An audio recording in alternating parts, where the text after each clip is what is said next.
Hey you geeks! The Dragon Prince Season 3 just dropped on Netflix, and I have some thoughts. This review is also a fitting celebration of the Thanksgiving 11 years ago when my brother and I barricaded ourselves in our grandmother's den to watch the first ever Avatar: The Last Airbender Book 1 marathon. Back to the Dragon Prince. First, I'll do a spoiler-free review, then a spoilerific breakdown of the season, ending with some predictions. Overall, I thought this season was great. Each of the main characters face their own challenges and have to grow to overcome them. The plot followed the broad trajectory set out by the previous seasons, but it did have a few little twists along the way to keep it interesting. The artwork in this series continues to be gorgeous. Each episode had at least one frame that took my breath away. Finally, this whole series has been an equal opportunity Tolkiensian tale with a twist of Avatar: The Last Airbender. This season is no exception. It is a brilliant combination that had me laughing and crying at all the right places. I do have some critiques or comments. First, there are a few character choices that made me want to reach into my television and slap some sense into these guys. It's not so bad because no one broke character, but the combination of all of these characters acting at their stupidest really ground my gears. Also, pacing.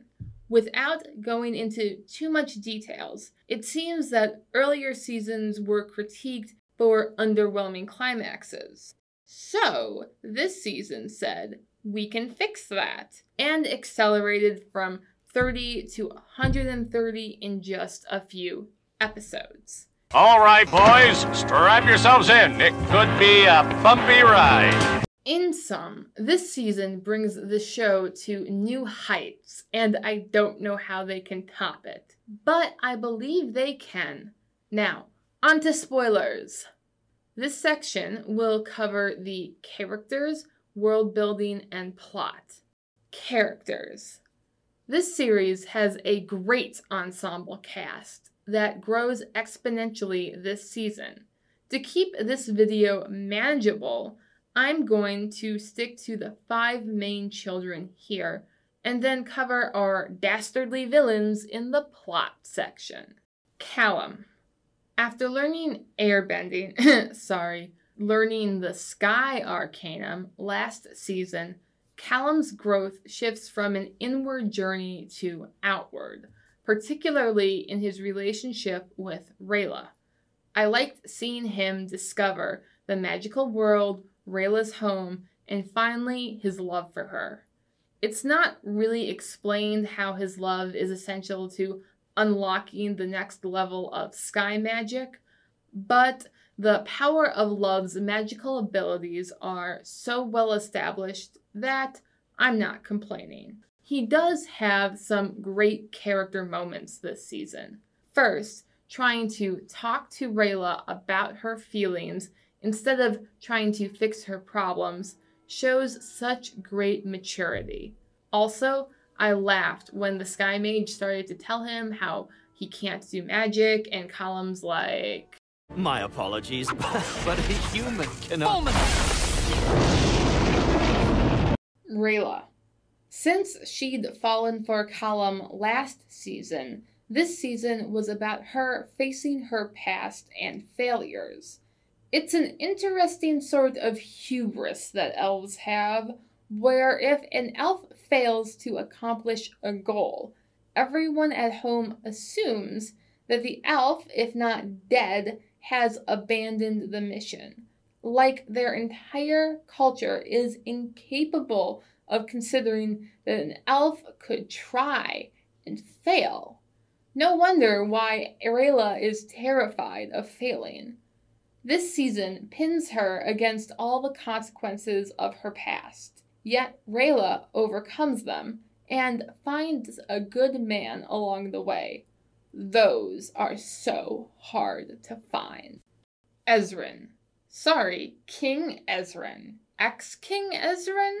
The once and future King Ezrin? The rules of kingship in this series are very fluid, and I did not like Ezrin's twist. He takes a whole episode to make up his mind, to be the king and fight for peace.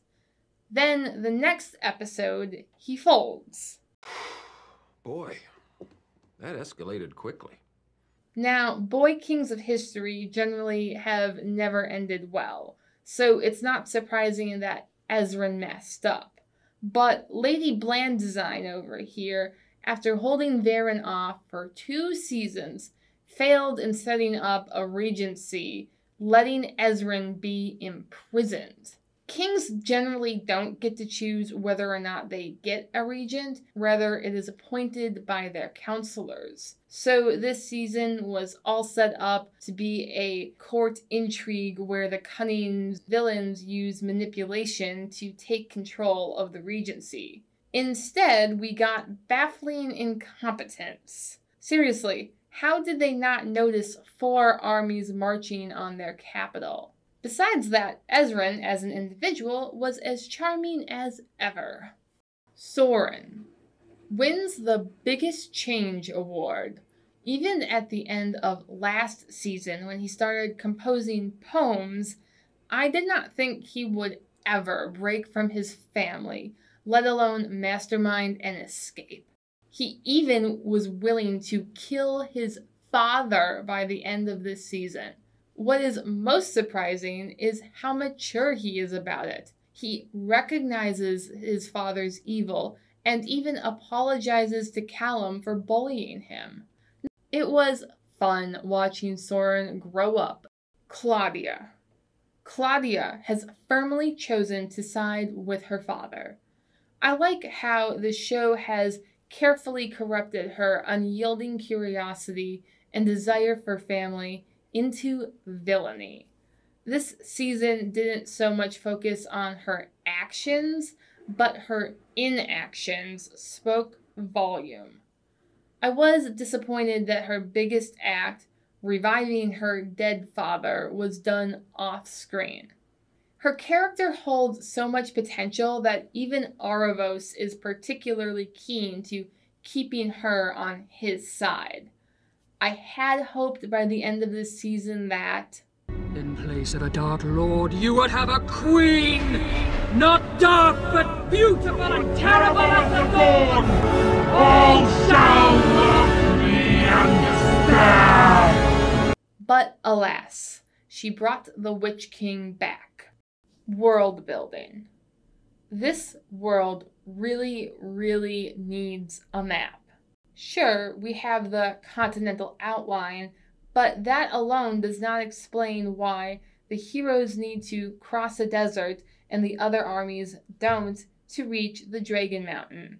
It's possible to draw a map that explains it all, and I've seen fans try, but it would be nice to have an official version. Plot. This season went above and beyond where I thought it would go. I honestly don't know where it can go from here. Aravos' goal has yet to be revealed. Short term, it's been escape by sucking the life out of Varen and manipulating him with dark magic. This manipulation is an ingenious echo of Tolkien, as Aravos, like the ring, promises Varys the power to reach his goals, but at a terrible cost. A lesser fantasy would have just left it at copy and paste. But this season explores how to make a Witch King, which Tolkien has alluded to but never explored. I was also pleasantly terrified at this season's twist on the Rally the Troops speech.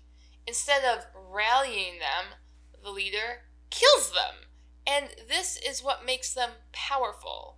Chilling stuff. Predictions. I don't know where the story's going from here. The characters have all finished their initial quest and brought everyone together. Logically, the whole issue of making peace with the elves comes next, as well as Arvos' attack, but this season gives no clues as to how that will come about. Outside the universe, Season 4 has not been ordered yet, and the rushed end to this season makes it feel like the story could just stop, but I hope it doesn't. Conclusion. Despite the dumbing down of court intrigue and the plot's sudden accelerando, I really enjoyed this season. I hope the show will carry on its quirky, fantastical tale. If you enjoyed this video, please like, share, and/or subscribe to see more. Thank you. Your patronage is greatly appreciated.